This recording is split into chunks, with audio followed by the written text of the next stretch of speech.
All right, let's get this show on the road. Welcome to another edition of Recher Reacts. I am your host, Jay Recher. Hope everybody is having a wonderful Saturday, whether you're here in the Tampa Bay area or abroad. Please follow me on all social media platforms: Twitter, Facebook, Instagram, Twitch, YouTube, a little bit of everything. And if you're watching on YouTube, or even if you're not, go check out my YouTube channel right now. Like and subscribe. I'm always putting up some crazy videos on there, whether it's our nightly Retro Reacts video and or a bunch of shorts from a lot of different things. And if there is an event here in the Tampa Bay area, there's a really good chance that I'm probably there. Plenty to get into today. We're not going to dive too much off of the main topics because the main thing today is going to be the Buccaneers' preseason victory over the Cincinnati Bengals. We'll get into that here momentarily, and also gold upon gold upon gold upon gold for Team USA, including men's basketball, 4x400, and the U.S. women's national team as well. Just incredible. And then my one last thing is going to be on the rookie first round rookie quarterbacks in the National Football League. Incredible so far. Uh, only one guy left, Bo Nix, tomorrow against the Indianapolis Colts. So we'll talk about that a little bit later on, but we will start with that Buccaneers win over the Cincinnati Bengals up there in Ohio, a 17-14 victory. And as always, I want to hear from you: questions, comments, concerns about the Buccaneers, or anything involved in the show today. Feel free to comment right there, and I'll do my best to answer them for you here on the show. And I got to be honest with you, I really like what I saw. And there's nothing that I saw tonight that is going to deter me from not having the same belief that I had in this team just a couple of days ago when I saw him up close and personal at training camp. And you see the picture on the screen right now. That guy right there is a big reason why. Bucky Irving, 6 carries for 28 yards, a touchdown run. This dude looks even better on in-game situations than he does in practice. I wasn't sure what his usage was going to be like tonight because you see Sean Tucker getting a lot of run, a lot of the secondary running backs, the guys that we saw in the second half of the game tonight, and of course Rashad White. And we knew that a lot of starters weren't going to play in this game for Todd Bowles and the Buccaneers. But man, Bucky, as soon as he got in there, he was a guy that just he looked phenomenal. He did. He looked like a threat every single time he touched the football. He wasn't a guy that was hesitating at the line. He was finding the hole. He was hitting it. And man, it got you really starting to daydream looking at, man, Bucky Irving, the compliment to Rashad White in that backfield. It excites you as a Buccaneer fan. And wait, it wasn't just him. How about Sean Tucker? He looked good too, and he had a strong camp last year. He suited up for the first couple of games, then we really didn't see him again. But another strong performance for him in game one of the preseason: 10 carries for 68 yards. That dude was running like his hair was on fire. And if you can have those three guys, and still, we don't really know what the deal is with Chase Edmonds, but if you can have those three guys contributing and being a force in the running game, watch out for this Buccaneers team because we already know what the offense is going to look like as far as the passing game goes. You know what the weapons are. You know Mike Evans and Chris Godwin, and we saw some nice plays from Jalen McMillan and Trey Palmer tonight, and the tight ends, Kate Otten, as well as a guy like Payne Durham, and even maybe a little bit of Devin Culp. We'll see about Devin Culp, but still, like, you just think about how many weapons that I just mentioned, and then you can add those running backs in the passing game too. It's very, very exciting. So just that offense, watching them tonight, night and day from what we saw last year, literally night and day. And after watching that game tonight, I have to say that the biggest acquisition for the Tampa Bay Buccaneers in the offseason, it wasn't a player. It was offensive coordinator Liam Cohen. Just look at how that offense looked tonight. We saw it in camp. Weren't 100% sure on how it was going to translate into the first preseason game. And listen, I know it's the preseason. All the starters aren't out there. But you just look at how he's calling plays. You look at how he calls plays in 3rd and 1 and 4th-and-1 situations. You look at how he has that pre-snap motion, opening things up for the running game. Look at the big run from Sean Tucker today. Sends a wide receiver in motion. I think it was Thompson, and boom, he busts a long gain. If we can see that in the regular season, I, it's going to be awfully tough to stop this Tampa Bay Buccaneers offense. And I know there's a lot of additions on the, on offense and defense and through the draft and a couple of guys in free agency. I get that. But I'll say it again. The best acquisition, the most important acquisition that the Tampa Bay Buccaneers made in the offseason was Liam Cohen. And you could just see him on the sideline. The dude's got swag. The dude's got a confidence about him. You look at how Todd Bowles like went over to him and was kind of like checking in on him, and they were kind of joking back and forth. You look at how members of the offense, guys that weren't even starting and playing in the game tonight, were going over to Liam Cohen, and as he's calling plays, he's yucking it up with them, and everybody's having a good time. You don't do that unless you have confidence in yourself and confidence in your play calling abilities. That guy, unfortunately, I know people may not want to hear this, but he looks like a guy that's going to be a head coach in this league. I doubt he's going to be just the OC for the Buccaneers for much longer. And I'm not trying to get too far ahead of myself, but look at what Dave Canales was able to do after last year, parlaying that into a head coaching gig with the Carolina Panthers. Now, I understand the circumstances. It looked like nobody else wanted that job, but just watch Liam Cohen on the sidelines. Watch what the offense looks like. It looks completely different. The pre-snap motion, the way that they get multiple people involved, the running game. If there was one thing that you could fix from last year's offense to this year, I think it was resounding overall majority saying, fix that running game, please. Last in the league. New offensive line coaches, new offensive coordinator. And man, again, I know it's just one game, but it looked much different. You see how they ran the football tonight, and it wasn't predictable. They ran the ball 32 times for 136 yards, an average of 4.3 yards per carry. More of that, and the Buccaneers are going to be awfully successful this year. So excited to really see what that offense could do in preseason games 2 and 3, and certainly in the regular season, because the sky really is the limit, and there's really only only one place to go but up when you finish last in the league in rushing once again. Just looking around, some good stuff. I love Kyle Trask hanging in the pocket there, making that long pass to Rakim Jarrett. Good catch for Rakim. I would be very surprised if he doesn't make this roster. Good route runner, steady hands. And listen, you got some good play from Trask. You got some good play from John Wolford. Trask 12 of 20 for 144 yards. He did have the interception. John Wolford 12 of 18, 131 yards. Leads the Buccaneers on a game-winning drive late in the game when Ramon Jefferson was able to punch it in uh, and to score the touchdown. And man, I know it's the preseason, so you look at it and you don't want to make too much of it, but those are the type of things where those guys that are out there at the end of these preseason games, who knows what their NFL career is going to look like? Who knows what kind of uh, impact they're going to have in the National Football League? Are they going to be a guy that eventually works his way up and is a contributor and a starter and may not be in a game like tonight? Or for some guys, may not be the Buccaneers or the Bengals, but for some guys, like that's all they're gonna get is they're gonna get some run at the end of a preseason game. So don't tell those guys that it doesn't mean anything to them. And I thought it was a very good point by Rondé Barber at the end of the broadcast there of don't say that it doesn't mean anything to these guys because a lot of them are playing for jobs. And you may not make this Buccaneers team, but you may wind up on another team. You may wind up on another team's practice squad and find a way to work your way up. But these guys are really, really focused on what they're putting on tape. And it was exciting to see that offense work. So many different contributors. You saw Thompson get in there. I thought Trask Thompson was like a sure bet today. It didn't work out. Ryan Miller with 3 catches for 42 yards. Canoe with a couple of catches. Jefferson had a couple of catches. Again, I mentioned Jalen McMillan and Trey Palmer getting in on the action. Raleigh Webb with a catch for 19 yards. I like it. Like what I've seen from the offense. Defensively, you keep the Bengals to a touchdown in the first, touchdown in the fourth. That touchdown on the first drive of the game with Joe Burrow, with the majority of your backups in. I don't put too much stock into what the Tampa Bay Buccaneers defense did on that first drive.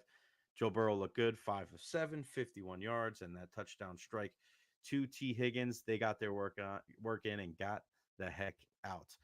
Would you have wanted to see more when it comes to the pass rushes throughout the game? Yes, 0 sacks from the Buccaneers. Did see a couple of good pressures from Jose Ramirez on the outside, but not nearly enough. Great play by Jay Person, who was just brought onto the Buccaneers a couple of days ago when Yaya Diaby went down. He makes the game-winning tackle, going to nab Logan Woodside from behind. Woodside looked pretty good too for the Bengals, 8 of 12, 149 yards in that touchdown. But Jay Person, number 44, going out there and making the play to secure the victory for the Tampa Bay Buccaneers. One thing on the negative side, you did see a couple of plays down the left sidelines. Hayes in coverage, Andrew Hayes, and he was having some difficulties there with Jermaine Burton, who had 3 catches, 82 yards, and a touchdown as well. So when you look at kind of one of the negative things, that really was the one big thing that jumped out to me. But whether it's Trask, whether it's Wolford, you feel confident that your backups did what they were asked to do. They looked in control, they looked comfortable. I thought the offensive line did a pretty decent job of making sure that they were giving these guys time in the pocket, also helping opening up holes in the running game. A lot of positives. I think a lot more positives than negatives, and that's regardless of the outcome, because we know it's not always about who wins or loses these preseason games, but very, very there's just a lot to look at, and I'm sure the coaches are going to be able to look at this tape and see what the majority of these second and third stringers were able to bring to the table, and have a much better idea of how they're going to fill out this roster. I think there's certain areas and certain position groups that you look at, and you kind of have an idea of what you're looking at. But when you look at kind of that end of the depth chart when it comes to the pass rushers, does a guy like Marquise Watts, he pretty much makes the team, you would think. But Jose Ramirez, is he a guy that you want in there? How about the double linebacker situation? It's pretty cool to see Kalen DeLoach and Antonio Guerrero out there together tonight. Florida State and USF together. And I know Greer moved on, but he'll always be a bull in my eyes. But you look at Deloach with a couple of tackles, Greer with a couple of tackles. I mentioned the Jose Ramirez, a couple of good pass rushes. Defensively, so many different guys got into the game tonight. You got to shout out Keenan Isaac coming up with the big pick there. I've mentioned this a couple of times already throughout camp. I am a little concerned when it comes to the depth at the cornerback position, but Xavier Isaac, he's been there for a couple of years now. You see him, tall guy, number 16, lining up on the outside. He's been out there the last couple of camps, and man, that's a really, really good play there. Really good. And for Todd Bowles, who wants his defenders to be able to turn that football over, guys that can do it at the corner position definitely going to help. We can't just rely on Anton Winfield Jr. to make magic. And whether it's Chris Isian, who seems to have a nose for the football as well. One thing that you've been able to kind of knock Jamel Dean and last year's starting corner, Carlton Davis, is those guys have trouble coming down with the football. They do a good job of tackling in space and maybe knocking the ball away and being able to defend guys, but being able to come away with those interceptions, this not only does it help as far as on the field, but there's just a internal type of momentum that just helps your team. You see how the offense runs onto the field, and the other team, the defense, is like, oh man, here we go. We're behind the 8 ball. So little things like that go such a long way. You can't always quantify it with a number how important it is. I mean, you do in this case because you see an INT, but there's a lot more that goes into it as well. Where a guy like if he can do that in a game, man, it makes a world of difference for this Buccaneers defense. So good for him, and we'll see, because those guys that are those backup corners, the backup linebackers, even the backup wide receivers, those are the guys that are going to be playing special teams for you. So you need them to have that playmaker mentality, and really, really good to see Keenan Isaac come up with that tonight. Trey Palmer, a couple of punt returns. I don't know if we necessarily want him out there at the punt return spot. It's just you're holding your breath on a couple of those, because Trey has made such big strides in the passing game. I mentioned the last, I'd say, 4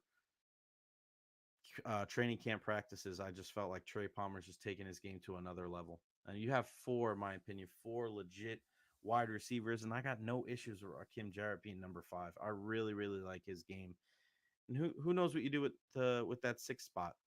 But I feel like walking away from this preseason game, I feel so much more confident about this Buccaneers team, and interested to see what they're going to do as far as how much the starters play in games 2 and 3.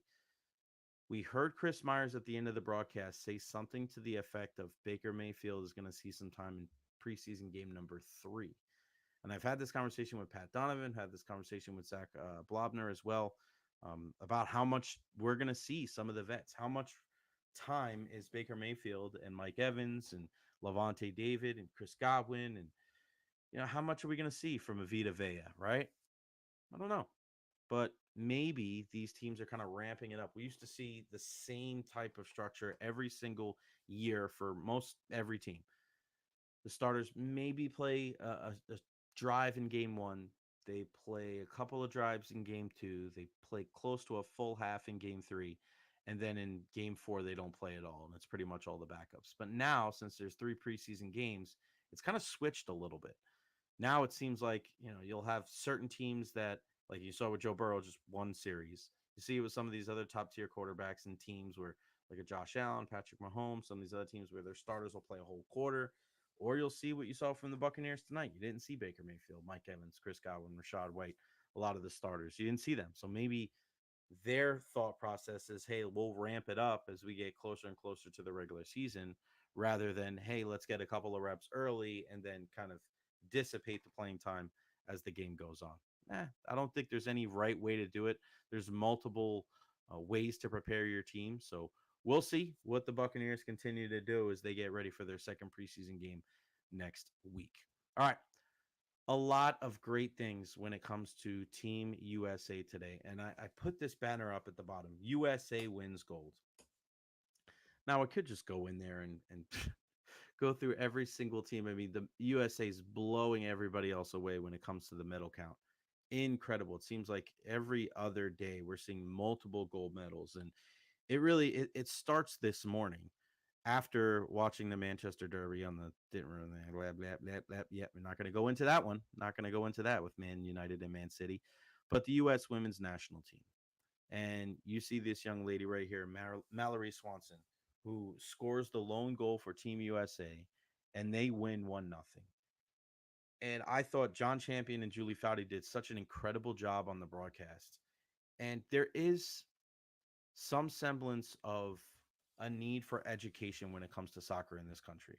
And I thought with about 5 minutes left in the match, or 5 minutes left in the game, John Champion did a really, really good job of explaining to some of the viewers out there that may not be like full-time soccer fans, letting them know. And he did it in such a way that he wasn't speaking down to anybody. He wasn't being derogatory, or it came across so well. He reminded me a lot of Hugh B. Brown. I'm a big Hugh B. Brown fan. He's such a great commentator when it comes to the NBA, longtime coach, just an absolute just genius when it comes to basketball. And he's pointing out these little different things and different nuances about the game. It's a masterclass. It's an education every single time you watch a basketball game when Hubie Brown is on the call. And I thought that John Champion did such a great job of letting the viewers know that for a very, very long time, the US women's national team, like, they dominated soccer. They dominated it. But it hasn't been like that in a while. There's been a dip in form. And when you're seeing kind of the old guard retire in the last, 10 years or so, and the Abby Wambachs and the Megan Rapinos and the Carly Lloyds and the Alex Morgan, and they're just like, this is the new generation. And I don't know if many people out there know, but in last year's World Cup, it was the worst finish for the women of the United States ever. So it wasn't such a slam dunk, to use a basketball phrase, that the U.S. women's national team was going to take home the gold here in Paris. And you saw it against Brazil, who they had no fear, and they came out of the gates absolutely flying. And Nair and Net was fantastic for the red, white, and blue. A great save there down the stretch too, and I want to say it was like I don't know, but there was not much time left on the clock. It was getting very close to 90 minutes. But you see the goal scored by Mallory Swanson, where it looked like she was so close to being offside. She stays onside. She nets the goal, puts USA up 1-0, and the women of our soccer team are back where they belong. They're back on top of the mountain, back at the number one team where they deserve to be. And you look at Swanson, you look at Smith and Rodman up front, and shout out to Lindsey Horan, the captain, who I thought really took the bull by the horns to start the game and really showed no fear. Team USA attack. Listen, Brazil was attacking. Team USA was attacking as well.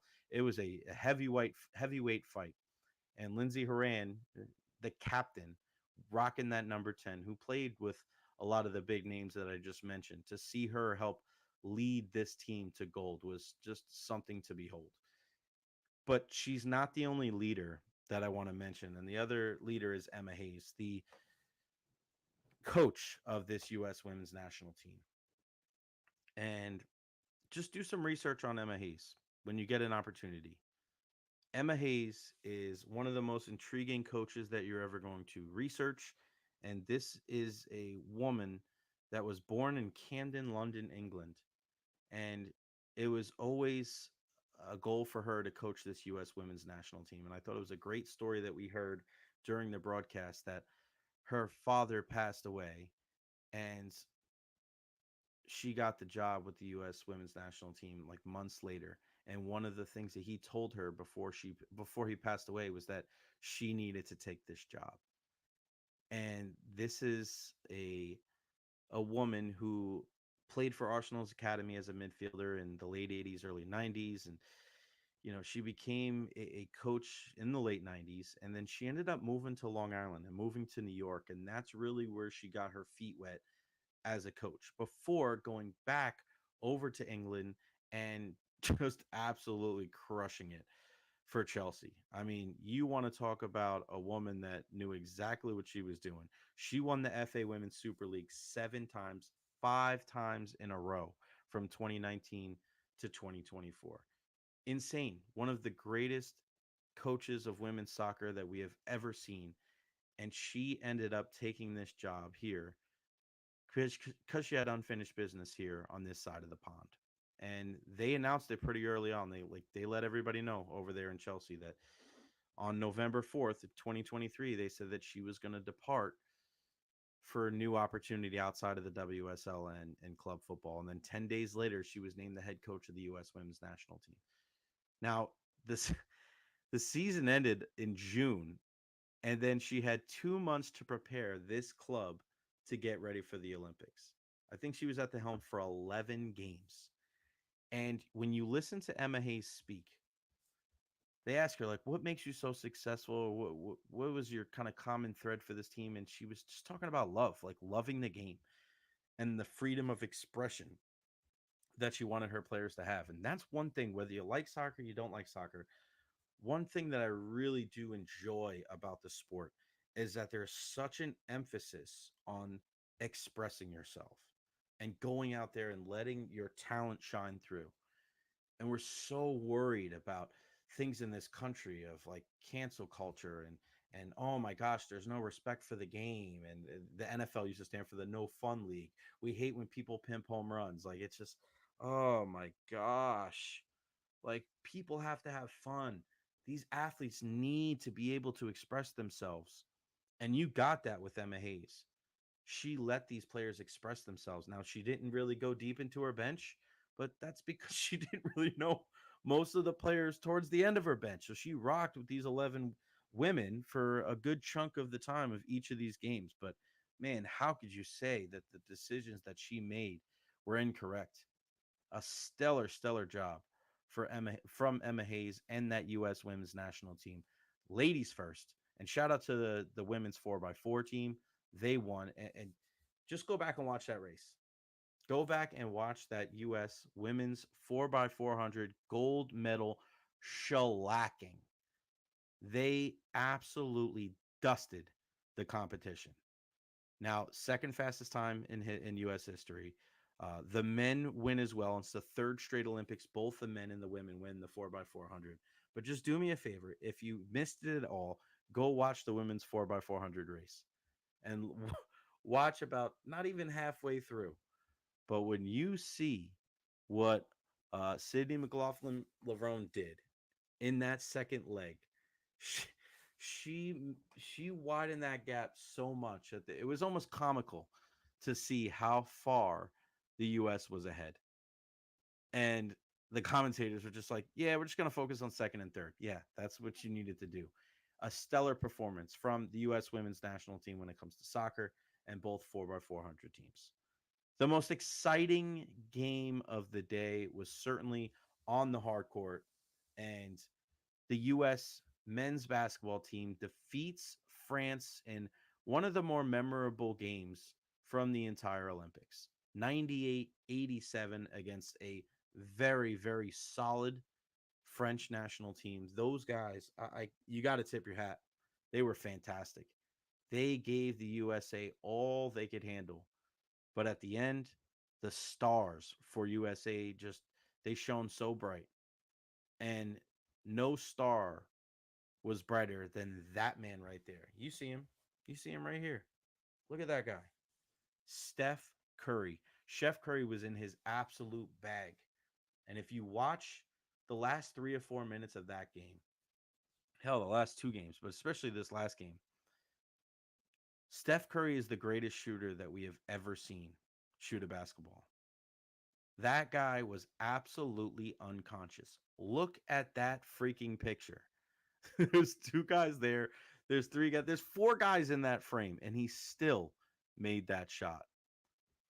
One of the best social media posts that I've seen today after Team USA won gold was Steph Curry shooting the ball on that play with two or three guys, trying to go out for the block.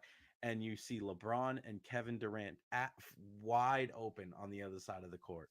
And the headline of the tweet was something to the effect of Steph Curry's the only guy on the planet where those two guys could be open, and that was the right shot to take. Insane. Insane to watch that guy do what he did. Some huge plays from LeBron James, going to the basket with authority, playing good defense. It really was. You had so many contributors to this victory. You got some really good minutes there in that first half from Bam Adebayo. I really enjoyed his game. I thought Anthony Davis came up big as well. 8 points, 9 rebounds, 4 blocks, 2 steals. That dude filled up the stat sheet. Joel Embiid only played 11 minutes, had a couple of big free throws early to kind of calm the temperature down a little bit. Kevin Durant chipped in with 15 points as well. Uh, Tatum played 11 minutes. Anthony Edwards had some real big buckets in the first half as well, 8 strong points, and then Drew Holiday playing some solid defense. But the one unsung hero, and you heard Steve Kerr say it, the one unsung hero for that Team USA team was Devin Booker. 28 minutes, 6 for 9 from the field, including 2 of 4 of 3, 2 of 4 from 3, 15 points, 6 rebounds, 3 assists, playing solid defense. And listen, Devin Booker's not one of those guys that people look at and say, "Oh, wow, he's an all-world defender." But this is a guy that he even put it on social media a couple of years ago. He'll do whatever it takes to win. And there's a lot of people that were, bitching and moaning about what Jason Tatum wasn't doing and how much he wasn't playing. And listen, Derek White didn't play, Tyrese Halliburton didn't play. But there's a reason why Devin Booker was one of those guys that were out there with LeBron and KD and Curry and whatever center it was at the time, whether it's Embiid, AD, or Bam. Curry, Kerr kind of, rolled the hot hand there. But Devin Booker didn't look out of place. That dude was switching on defense. He was fighting over screens. I haven't seen anybody in basketball fight over screens like that, like ever. Ever. Devin Booker was a man on a mission. He did whatever it took to win. So while Chef Curry is going to get all the accolades, and listen, he deserves them. The greatest shooter of all time, the underrated king of this U.S. men's basketball team is Devin Booker. Kudos to you. Kudos to you, Devin. Because in the world that we live in now, where everybody's complaining about one individual, you put the team before yourself, and now you have another gold medal. Nuts, nuts. I can't thank that guy enough for his contributions, and I love. That's why I love the Olympics.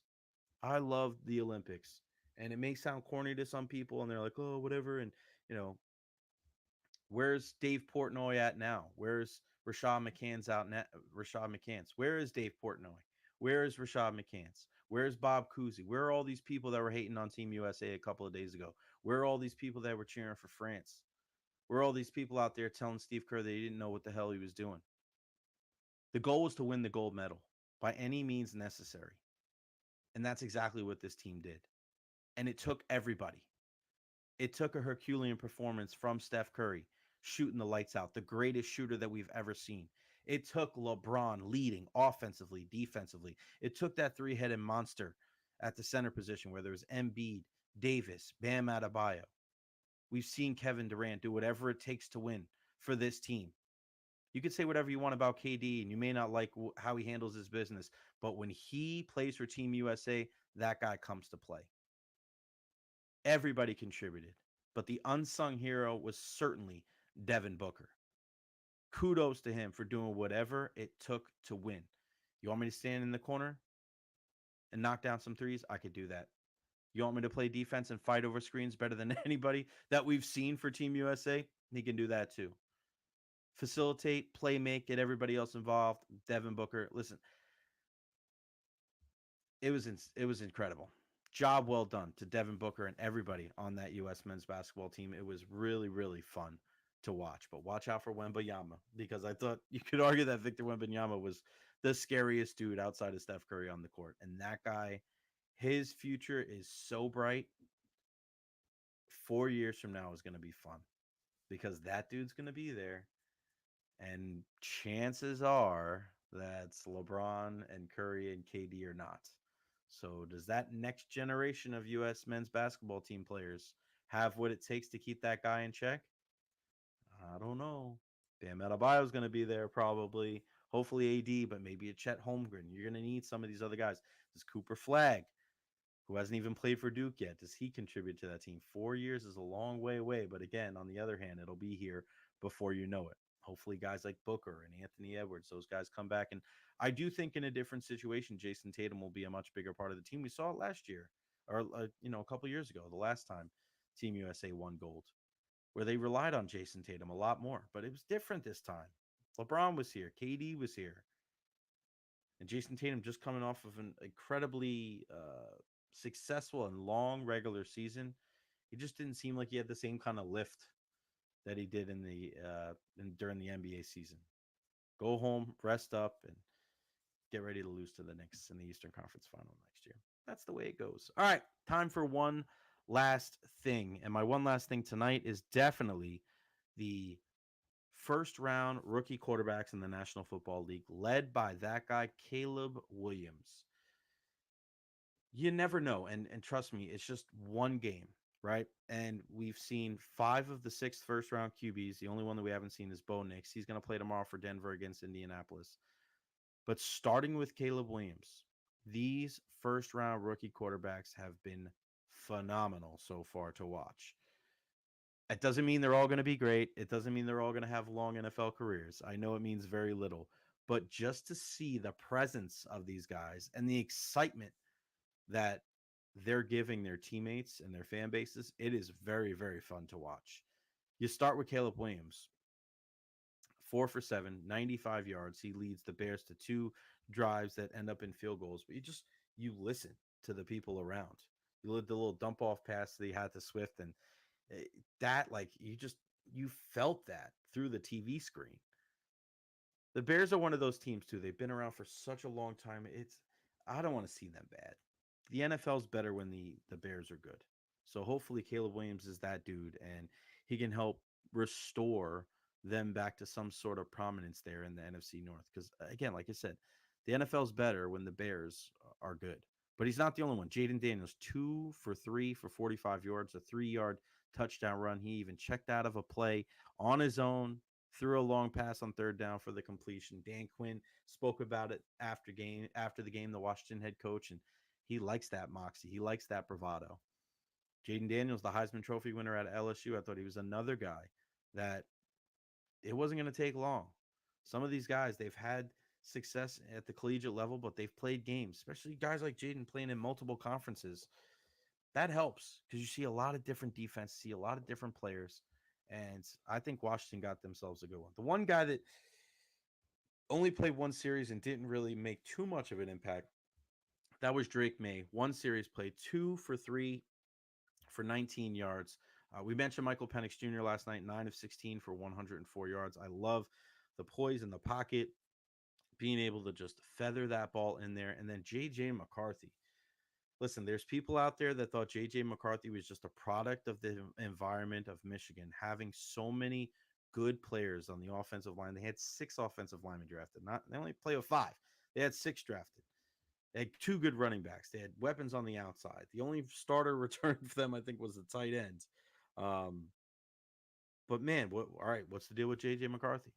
Yes, he did throw a pick, but my goodness, 11 of 17, 188 yards and 2 touchdowns.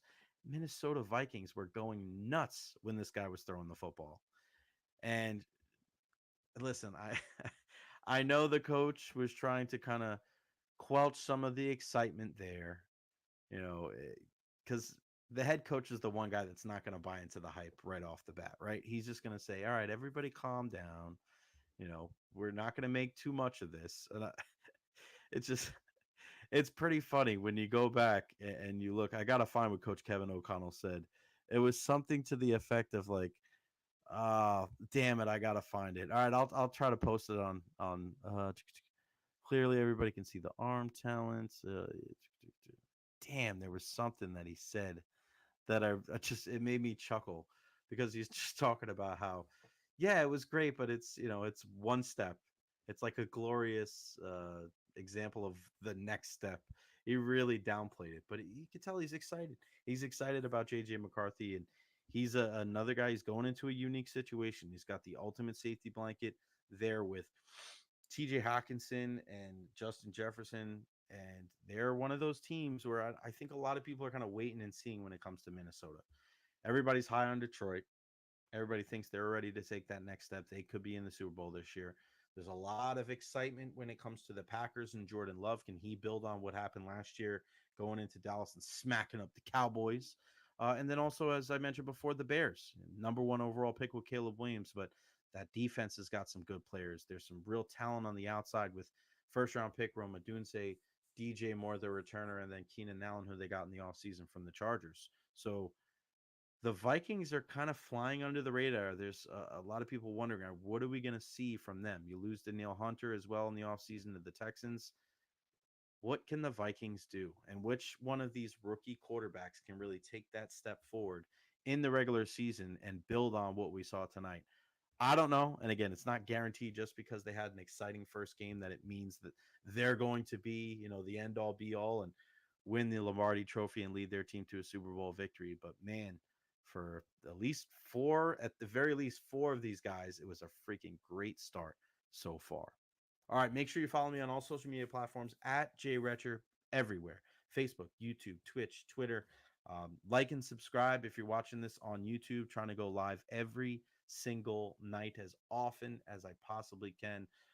And things are only going to get crazier now as we get closer and closer to the NFL regular season, hockey, USF. And oh, yeah, the Rowdies are on the West Coast right now. They started at 11 o'clock, so I got to watch some Rowdies soccer here in a bit. Cheering on our Rowdies. Hold on. Can we check? Can we check? Let's check while we're here with you. Let's give you guys an update for our Tampa Bay Rowdies. I'm going to hate myself if I do this and they're losing. But no, it's a 0-0 game right now in Phoenix against the Rising. My guy Leo Fernandez on the bench. So let's hope that the Tampa Bay Rowdies can keep their solid play going as of, just been one of the better teams here in the USL. Very, very exciting. All right. Again, follow me on all social media platforms and yeah, hit that like and subscribe button. Thank you all for checking out Retro Reacts. Hope everybody has a good rest of your weekend and a great night of sleep. We'll see you next time. Take care.